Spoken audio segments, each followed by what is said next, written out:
Hello দর্শক ভাই বোনেরা, তো আপনারা সবাই কেমন আছেন? আশা করি অনেক ভালো আছেন। তো আমিও ভালো আছি। তো আজকে একটা বাস্তব একটা দুর্ঘটনা আপনাদের সামনে তুলে ধরলাম। সেই দুর্ঘটনাটা আমারই। তো আপনারা অবশ্যই মনোযোগ সহকারে শুনবেন। তো আশা করি ভালো লাগবে পুরোটা শোনার পর। একটা বিয়ের একটা দুর্ঘটনা। তো সেটা আপনাদের সামনে আমি তুলে দিতেছি, আপনারা মনোযোগ সহকারে শুনবেন। আমার এক বান্ধবীর বিয়ে। আমার বান্ধবীকে দেখতে আসবে। ওই লোকটা থাকে বিদেশে, বিদেশ থেকে বাংলাদেশে আসছে বিয়ে করার জন্য। তো আমার বান্ধবীকে যখন দেখতে আসবে, তখন বান্ধবীর মা বাবা, আমরা 4-5 জন বান্ধবীকে দাওয়াত দিছি, যাতে যে আমার মেয়েরা তো দেখতে আসবো, তোমরা আইসো। পরে গেছি, আমরা যেদিন দেখতে আসছে ওই দিন আমরা গেছি।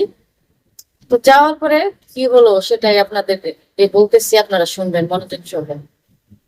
তো আমরা যখন গেছি, যাওয়ার পরে আমার বান্ধবীকে নিয়ে আসছে দেখানোর জন্য। পরে আমার বান্ধবীকে দেখছে, দেখা হঠাৎ করে আমি তো পিছনে দাঁড়ানো আসলাম, পরে বলতেছি কি যে এরা বিয়ে করবো না, ওই যে ওই মেয়েটাকে বিয়ে করবো।